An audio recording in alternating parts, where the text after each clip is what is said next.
So my name is Deborah, and I'm a holistic health coach. I've been practicing for 16 years, and I got into this industry and this niche of the world through my own personal journey to be a healthier person. I tell a longer version of this story, but in a short nutshell, I was a fairly unhealthy person at age like 28, 29, and was blessed with an interaction where I got invited to learn a little bit about health and nutrition.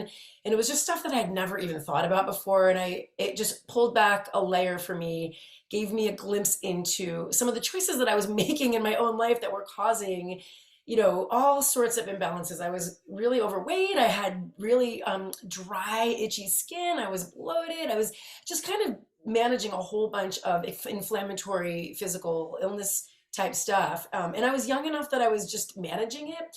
But it became clear to me at that point that I was causing those imbalances. And so I started exploring it more, and then went to school to study health coaching and nutrition coaching, ran a juice bar for 14 years, and that sort of is where we land now, which is that since the pandemic, I've been mostly coaching and teaching people online because that was the mechanism available. What I have found in the course of my time teaching plant-based essentials is that some of this stuff it's so basic and so I want to say obvious, except for that none of us ever learn it. So it's like, I like to think of it like math, like 2 and 2 equals 4. Bananas have X number of calories and, B vitamins in them. It's not actually complicated. It's just that we don't think about it that way. So when I'm getting into the slides that are about, I am going to share some slides that are specifically about plant-based foods and some of the powerful nutrients contained within. And I just want to assure you that you'll get a replay of this video so you can go back to it if I'm moving fast and kind of seems like I'm whipping through all the content. Largely it's because that content is heavily vetted, it's evidence-based, it's science-backed, it's been sorted out through decades upon decades of nutritional scientific exploration. So it's not really in question. I've done a ton of research, and you can refer to this video for any of the content.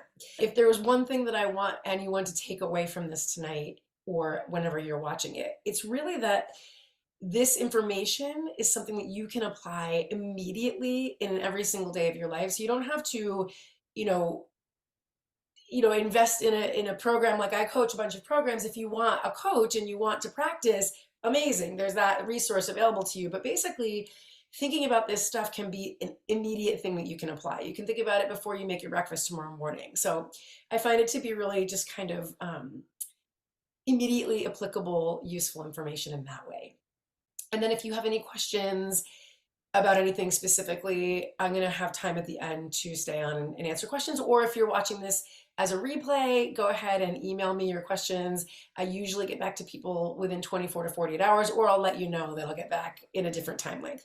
So, okay, we spend so much of our day in the cerebral part of our being, and we lose sight of the trillions of cells that are operating all day long, these miraculous, micro exchanges to build our skin, build our organs, our vital, blood flow, and just to keep our bodies ticking throughout the day. There's all kinds of stuff happening all day long that we never even think about. We just trust our bodies to take care of things like breathing, digestion, sweat. Like we don't think, okay, sweat now. If we exercise or move our body or raise our body temperature, it naturally happens. But that's actually a function of these healthy cells that are keeping us moving. And there's hundreds and hundreds and hundreds of mini little tiny miracles like that happening all the time. So when I think about choosing to eat healthier, it's by the way, also definitely driven by vanity and wanting to look and feel good as I age.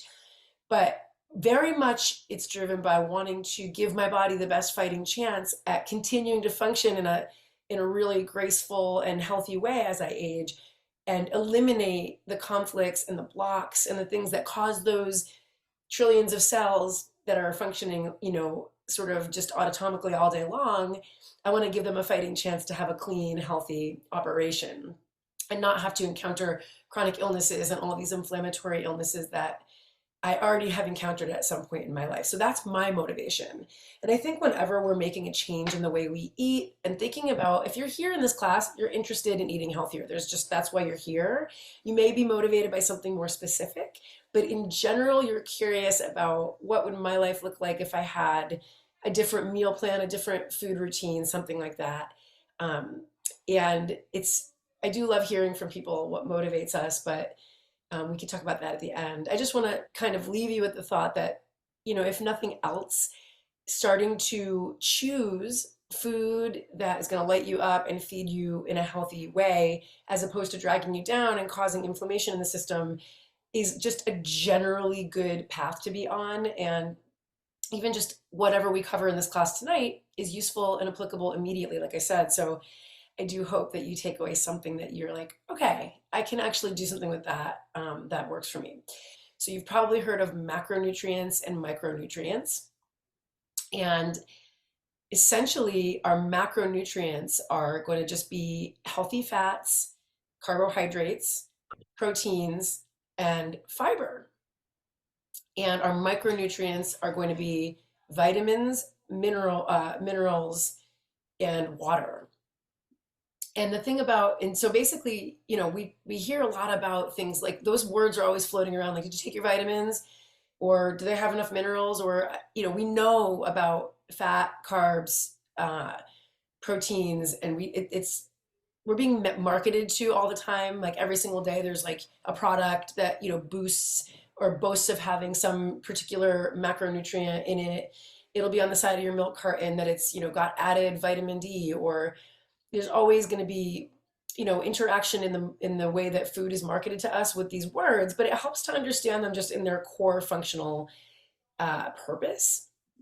So we need all of these macro and micronutrients in a balanced way every single day.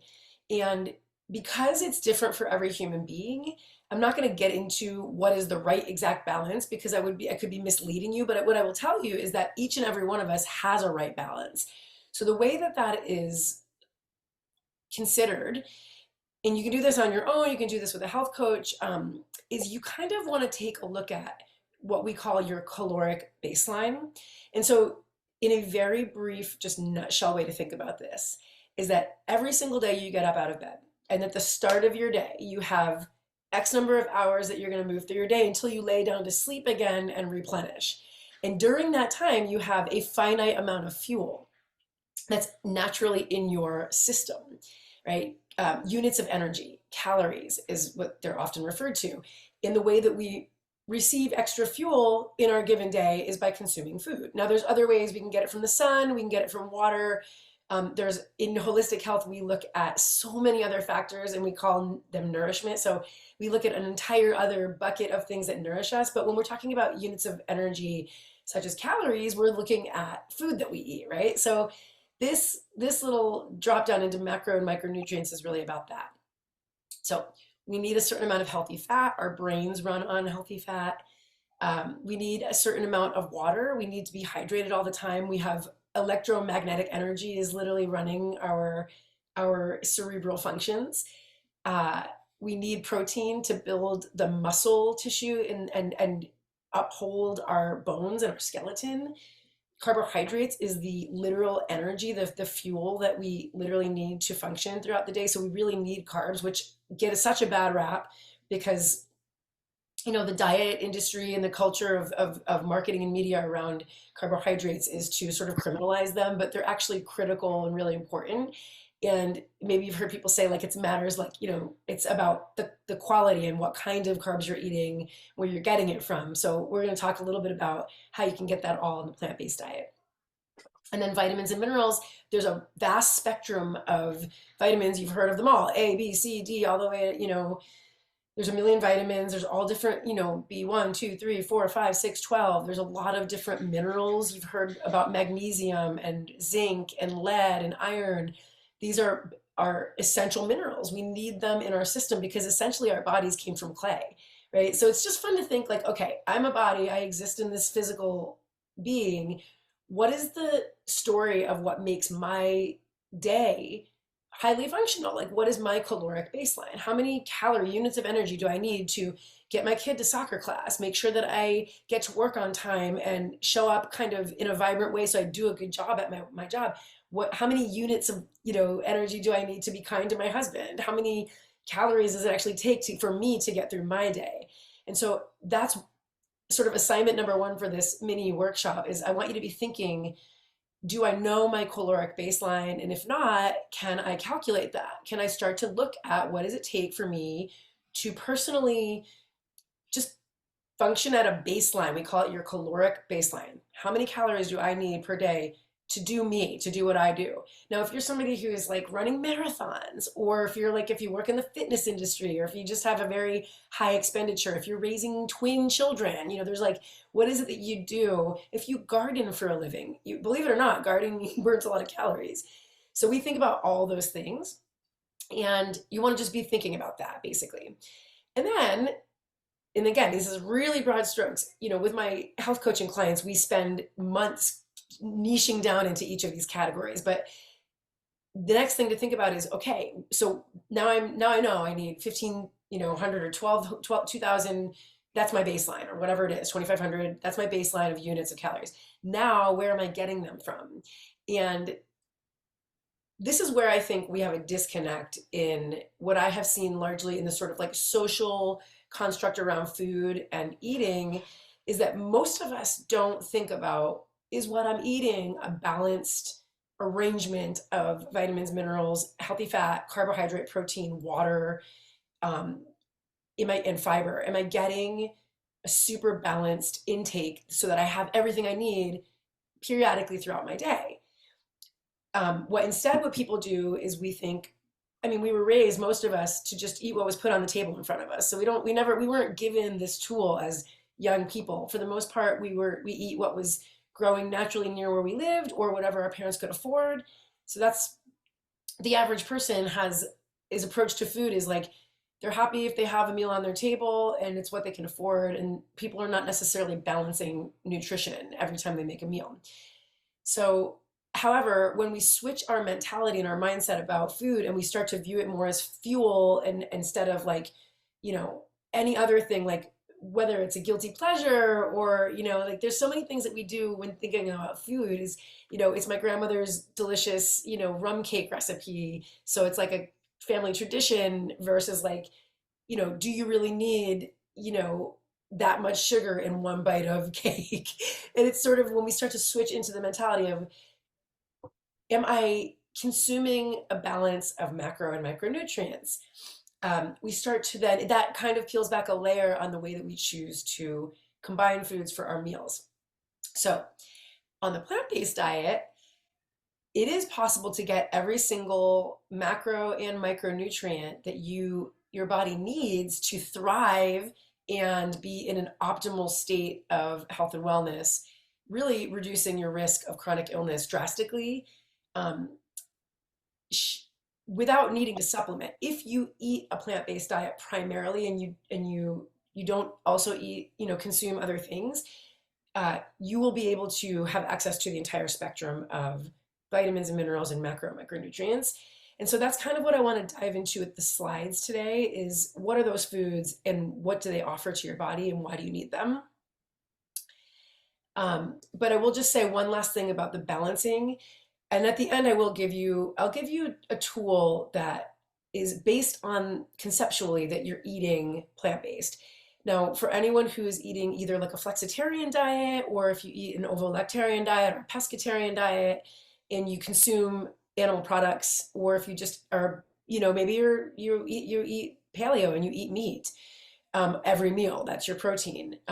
No judgment. I've eaten every type of way you can imagine. Primarily, I'm plant-based, but I do occasionally eat animal protein, and I don't judge that as negative. I don't think it's bad. I think it's what is right for your body, and you need to decide that based on experimenting in your own life and with your own body. So let me share my slides. So this is the Daily Dozen. So the Daily Dozen is a term that was coined by, as I was just saying, Dr. Michael Greger. He wrote a book called How Not to Diet. It's kind of the Bible for the plant-based diet. And he has an amazing website that you can refer to that's called nutritionfacts.org. So basically, he coined 12 categories of foods and beverages that we can consume daily to fulfill a complete spectrum of healthy nutrition from a plant-based diet. When you have a deficit of something, that is when you would take a supplement. People always ask me that question, so I need to add a slide for this. People always say, why should I take supplements and why should I take vitamins and minerals? The point is that we're not always getting a complete full spectrum, because sometimes the food itself is depleted. It depends on where it was grown, what is the pH balance of the soil it was grown in, and multiple other factors. So ideally, this is an ideal world where the food is grown in healthy soil with no chemicals dumped on it, and then you're getting it quickly, freshly harvested, etc. So we're living in an ideal world with this, but the point is that you can get there. We can get there.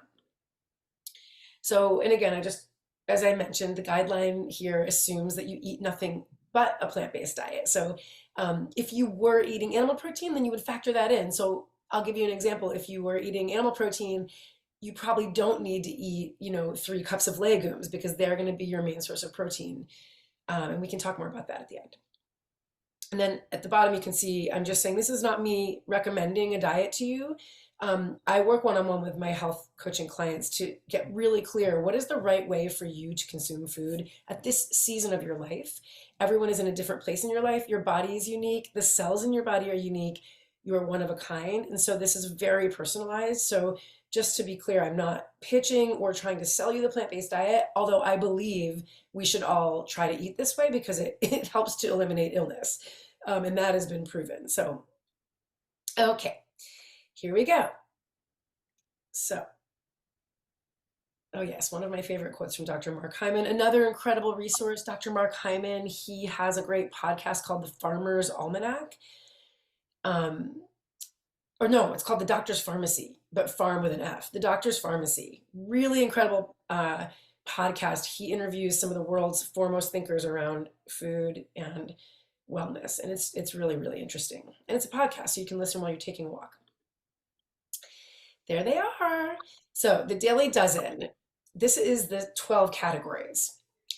Beans or legumes, berries, other fruits, cruciferous veggies, greens, notice those are 2 different groups, other veggies, a 3rd vegetable group, flaxseed, usually a surprising one for most people, herbs and spices, no one thinks of that as a food group, but they should be, nuts and seeds, whole grains, water, and other beverages that will give you a fulfilling amount of hydration and liquid for your day. And then not a food, but critical to this whole program, exercise. So here's a deeper dive into each of those. And again, reminder, eating the diet rich in plant-based foods is the #1 proven method to reduce risk of long-term chronic illness in our bodies. So, and I say that meaning that of the things that we have control over. So there's a lot of variables that affect your health that you don't get to control. You don't get to control your parents or your genetic upbringing, coding, or the town that you were born into, or the food you were fed until you were able to, feed yourself. You don't get to control that. You don't get to control the pandemic. You don't get to control toxins in the air, although you can filter. Same with the water. The best you can do is filter. But what you can control is what you put in your own mouth every day. So really powerful choice to make. Okay, so beans. So beans are really an incredible, miraculous food, and they get a terrible rap because they often produce digestive gassing. And so it's just a funny thing to talk about this right out of the gates, but the recommended serving size is about 1/4 cup of hummus or bean dip, 1/2 cup of cooked beans. That could be anything, aduki beans, split peas, lentils, even tofu is a soybean. Tempeh is considered a legume or a bean. Lentils are at the top of the food chain. They're the most powerful source of plant-based protein that you can consume. Pea protein is another super powerhouse. Peas you could survive forever on pea protein. Sprouted lentils is another one. There's so many different varieties of red beans and black beans and white beans and green beans, and you can grow your own beans very simply for the fraction of a cost of it's like a penny to grow beans. So they're just a powerful, powerful nutritional powerhouse that kind of get treated like a redheaded stepchild. And so if you were eating a plant-based diet, they would be your top at the top of your list of your sources of protein. Um, they're just an incredibly powerful source of protein. And so Dr. Greger recommends 3 servings a day to take the place of things like red meat, poultry, fish, and pork. And they have so many health benefits. Fiber is a big one. Folate, iron, potassium. Look at all those minerals. Magnesium, which is like a critical, magnesium is such an important mineral that gets very depleted in our systems.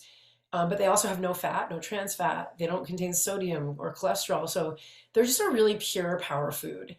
For people who don't eat a lot of beans and who complain that it causes them gassing, which is everyone who doesn't eat a lot of beans, one thing, it's a joke in the industry, but they say the only way to eliminate gas from eating beans is to eat more beans. But what that it means is that your digestive system develops the digestive enzymes over time to be able to process them.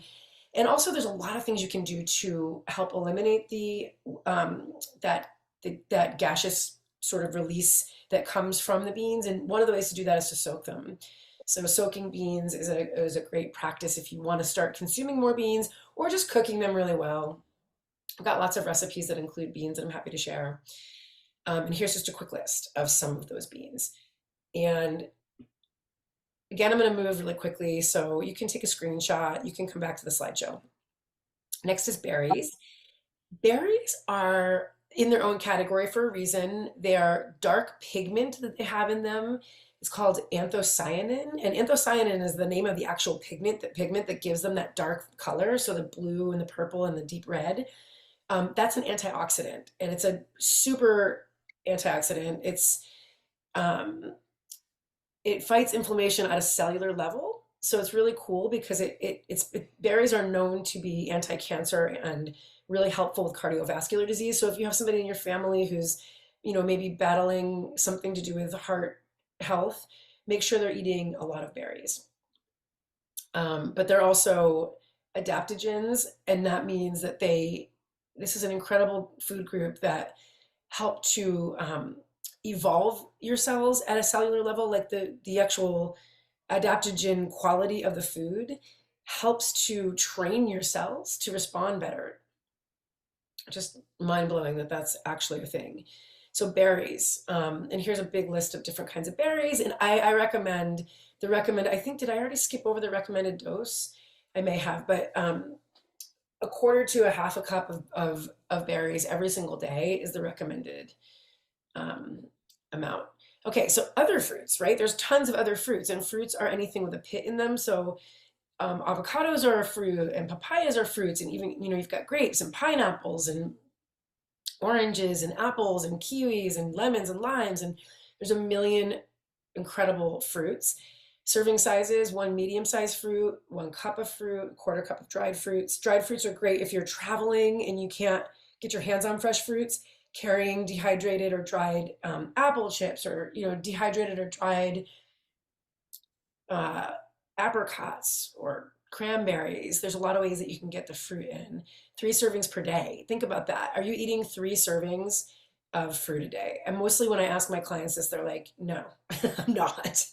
And I think it's difficult to, if you're not already doing it, it's difficult to imagine where you'll get it in. But I recommend people to try and really start their day with their fruits.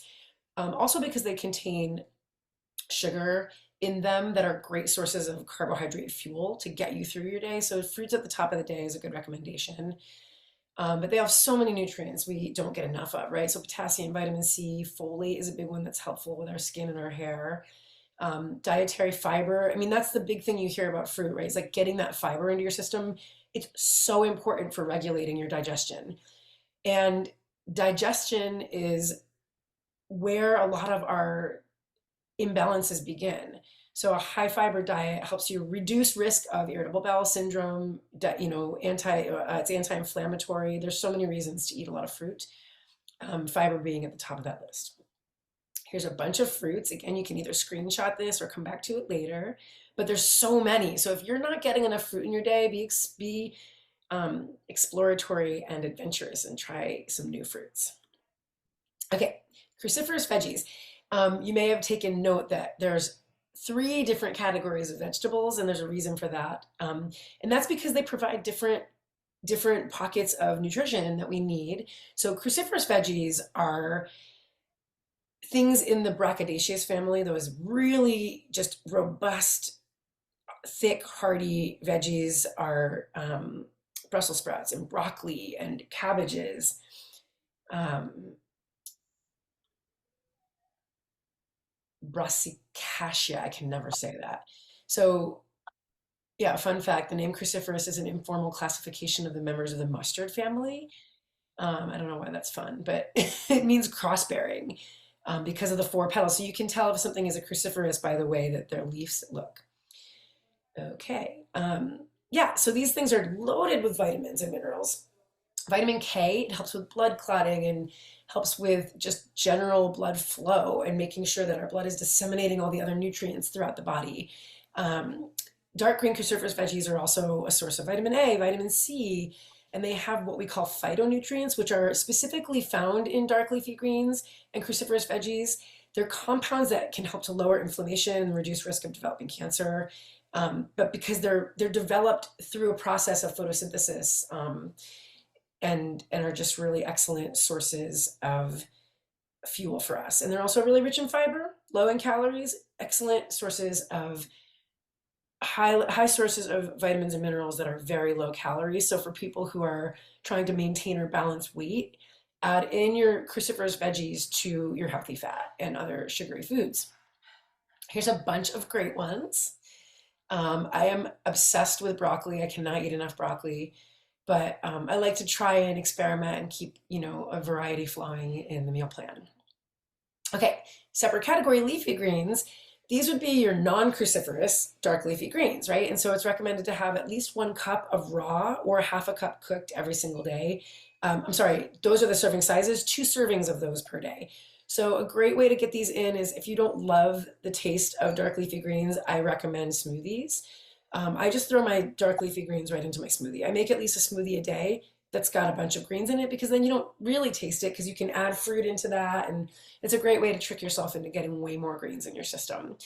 But these are also highly effective with having antioxidants and they're very alkalizing for the body. So you may have heard things about the pH balance in the blood and in the digestive system being balanced and alkaline instead of acidic. Nothing can grow in an alkaline environment. So like cancerous cells can't proliferate in an alkaline environment. So if you have something of an imbalance in your system of any kind, an alkaline digestive tract is going to be really helpful to, helping to quell that or ward it off or reduce risk. Bitter dark leafy greens are super anti-inflammatory. And they just have pound for pound the most nutrition you can get per calorie in any food that exists on the planet. So, A, C, E, K, and a bunch of minerals, including iron and calcium. There's also a lot of magnesium in dark leafy greens. I'm a big fan of kale. I love that. But here's a bunch of options that are worth getting into your daily rotation. At least 2 cups a day. It's not that much, especially if you make a big salad or if you have a smoothie. So think about if you're getting that or not. Okay, and then other vegetables, and the reason that they're other vegetables, although that picture does have cruciferous vegetables in it, is because a lot of these vegetables are a source of carbohydrates that we call starches. So they're a very important source of fuel for us. They are energizing vegetables. They have good carbs in them that we need. And those starches, they just behave differently in the body. So it's really important to know the difference between these vegetables that we're about to talk about and dark leafies or cruciferous because dark leafies and cruciferous do not have starch in them. And you need to know that mainly when you're creating a meal plan for yourself that has a goal attached to it. So when you start to get into macro and micronutrient balancing, let's say you want to lose 5 pounds, or let's say you have, like a big event coming up and you really need a lot of fuel to be on your feet all day, like starting to know, like, okay, where am I? If I eat a sweet potato, that's different than if I eat, a cup of spinach. because you're going to get a bunch of starch from that sweet potato that's going to give you a little bit of a different boost of energy. So that's when we start to get really into the planning.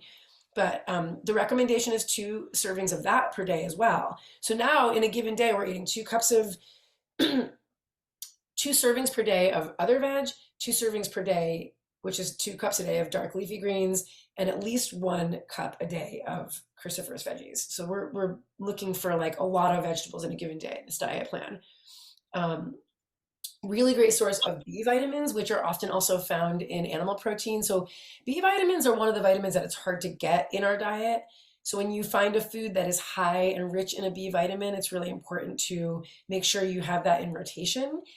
So starchy vegetables are often a great source of B vitamins, as well as antioxidants, including vitamin C, beta-carotene, which our carrots boast a lot of. All the orange vegetables are high in beta-carotene. Um, and we don't really, like, it doesn't really matter if you know those fancy scientific words. What matters is that you have a decent portion of your starchy vegetables in every given day. So here's a great list of things to consider.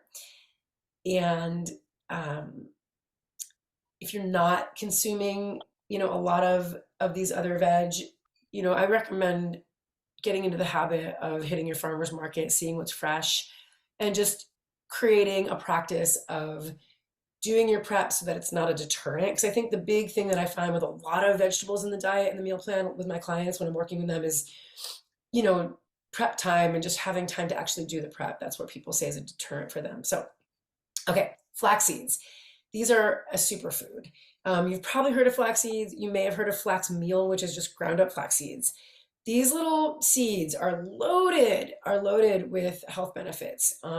If you're not eating them, if you've never heard of them, if you've never had them before, if this is new to you, just do yourself a flavor. Go to the grocery store, go to the health food store, or order them on Amazon or something. Get a bag of flax seeds, grind them up, or get flax meal, and just start adding a tablespoon a day put them in your salad dressings, add them to your healthy breakfast bowl, throw it in with your oatmeal. Toss them right on top of your salad. Just throw them in your stir fry. Just get them into your diet. They are miraculous. They're super high in fiber. They really help with healthy digestion, and they're very high in protein as well. Um, and they have a really rich source of healthy fat, the kind of fat that our brains run on. But they are the best plant-based source of what is called omega-3 fatty acids. And if you've heard that term before, you probably know it can only be found in certain oils and fatty fishes and flax seeds. So flax seeds are the best plant-based source of omega-3 fatty acids, and our bodies need that critical acid to create all kinds of different metabolic processes inside the body. So almost all of us are not getting enough of that. So we want to include foods into our meal plan that have a good source of it. And as you can see, health benefits like digestion and reduced risk of heart disease, they're associated with lowered risk of type 2 diabetes, lowered risk of cancer.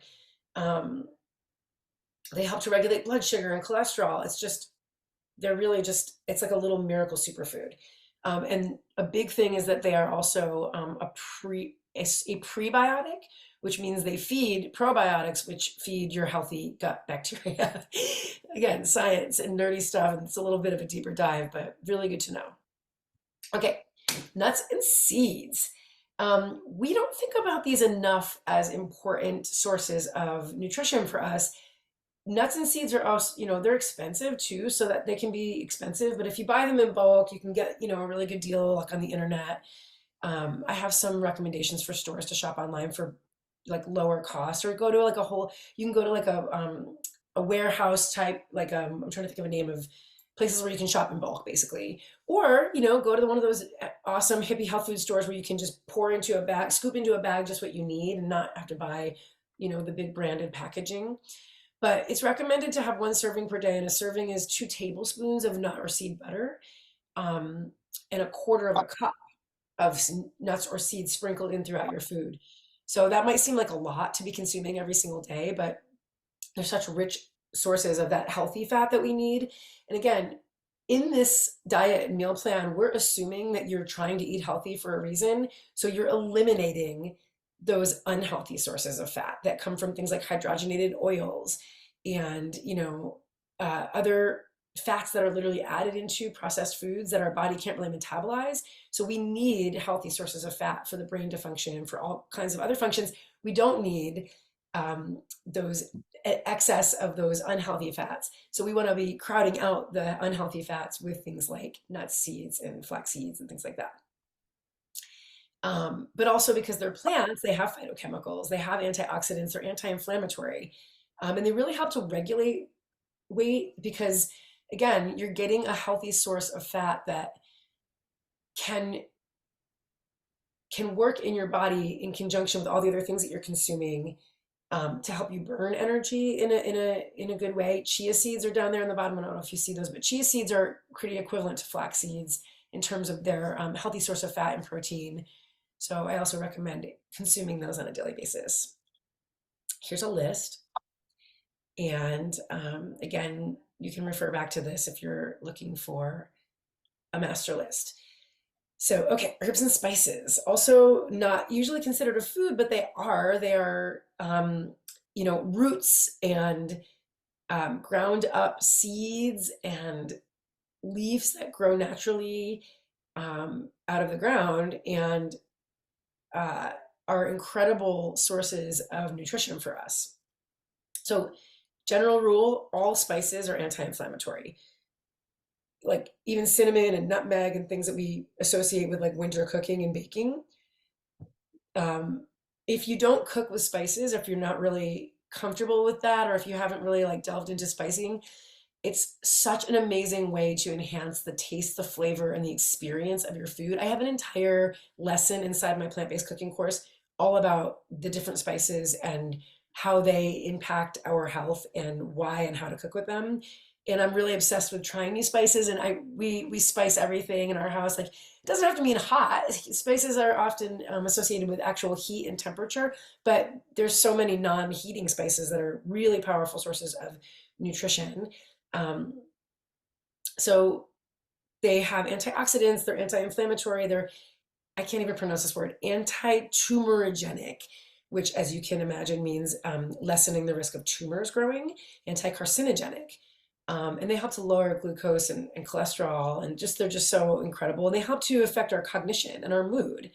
So yeah, this is medicine. Spices are medicine. They have been regarded for thousands and thousands and thousands of years. If you think about, ancient Ayurvedic medicine and the healing approach to the food of Indian cooking, it's all rooted in medicine for us. A big one, and so, oh, this is really interesting too. I mentioned this with the anthocyanin, but often we're attracted to them because they're brightly colored, like turmeric is that bright, bright orange. The actual pigment is the antioxidant. It's called curcumin, and curcumin is probably one of the most anti-inflammatory foods on the planet.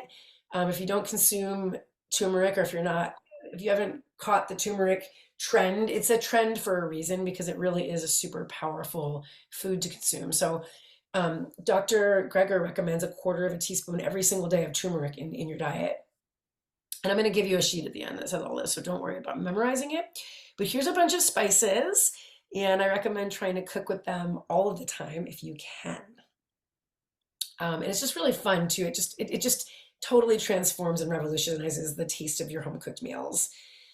Okay, other powerhouse whole grains, recommended for 3 servings a day. That could be 3 cups of popcorn. That could be, oatmeal in the morning. It could be pasta that's a whole grain.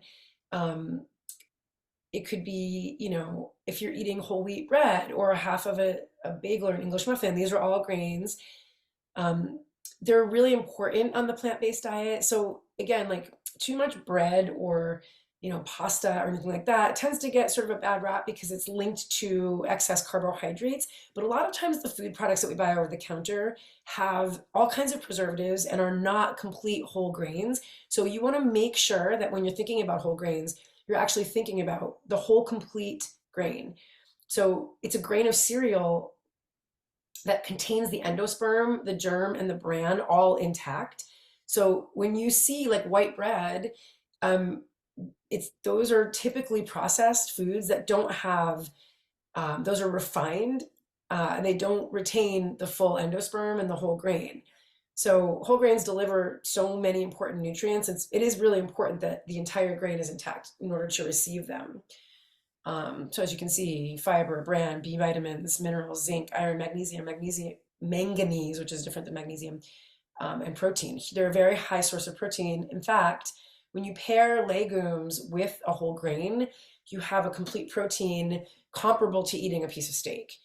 So that's a really important thing for people who are maybe trying to sneak in like one or two plant-based meals a week. And if you're somebody who eats in a household where there's always a piece of meat on the table for dinner every single night, you might want to just try one plant-based meal a week to start. You're not going to go cold turkey, like I said. So, but yeah, just incredibly important source of nutrition on the plant-based diet. So a simple thing you can do right now is to make sure that when you're purchasing bread is like instead of buying white bread, do whole wheat. There's a couple of good brands in every grocery store. I recommend quinoa as it's a complete protein. It has all nine essential amino acids in it. Really great, especially for women. But brown rice is a good one. Buckwheat, kasha, millet, oats, even popcorn. Popcorn is a great source of a whole grain. Just don't dump a ton of salt on it. Okay, water and other beverages. So we are 80 something percent made up of water. Water, we are hydroelectric beings. It's so crucial for our daily function and for our metabolism and for our digestion. So it's recommended that you drink 5 12-ounce glasses per day. If you're not doing that, you should start doing that. I have a water tracker. I was really underhydrated, and every once in a while I have to like put myself through some type of a cleanse or something to remind myself to drink um, a lot of water. But if you don't just love just chugging a glass of water, you can get the liquid and the hydration from other beverages. So here's a whole list of acceptable beverages. And I would just mention black tea and caffeinated things like coffee. You want to be thoughtful about the fact that caffeine can leave an acid environment in your digestive system. So you want to just be thoughtful about how much caffeine you consume. But green tea, hibiscus tea, even hot chocolate, it's got water in it. So, okay, exercise, not a food, but critical to helping metabolize all of those amazing foods that you just consumed and keep our basic systems of body in balance. So, Dr. Greger has done ample studies on the role that exercise plays in our overall health and reducing risk of chronic illness. And he says in all of his lectures, like, really, you can eat the healthiest food in the world, but if you're not moving your body a little bit and getting your lymphatic system, moving and draining out toxins and sweating out toxins and really toning muscle and helping to metabolize things in the system. Nutrition is only one piece of the puzzle, and we do need to physically exercise. So I recommend to my clients, if you are not in the habit of moving for 30 minutes a day, start with simple. It could be something as simple as just taking a walk in the morning. If you can't get 30 minutes into your day in a full 30 minutes in a row, break it up into 5 10 15-minute increments, but get your body moving. Get up and move away from your desk and stand up and do low impact cardio at in your office for 5 minutes and do that 6 times. Like, there you have it. But it's really important that we get our heart rate up, that we turn those calories, those healthy macronutrients and micronutrients and units of energy from the food that we just consumed, we turn that into energy and instead of letting it sit stagnant in our system. So exercise is a part of the game. It's really important that we are getting that in every single day for optimal health when consuming. When you're in the flow of trying to create a healthier overall flow. Okay, so that was a lot, but that is the summary of the plant-based essentials. So I'm going to go ahead and I'm going to pop this checklist into the chat. And if you're on the replay right now, I'm going to email it to you. And you can download this. And this is everything that we just talked about with little check boxes next to it. So the one that I'm going to put into the chat for you is also a fillable form. So you can actually just like click on it on your, in your Word doc or whatever it is, and you can have it up on your screen during the day. And as you consume these various different sources of macronutrients and micronutrients, you can click the boxes. And I say to people all the time, give yourself a trial.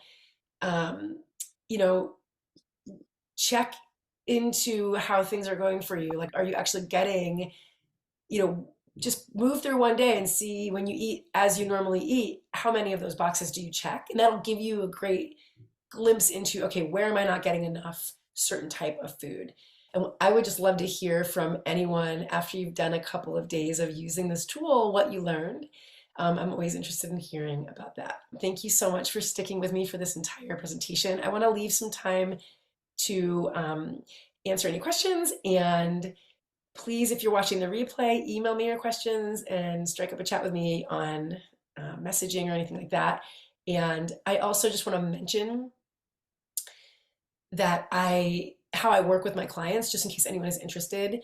Um, on my website, you can find out about this, but I have several sort of, I would call them mini courses that I teach.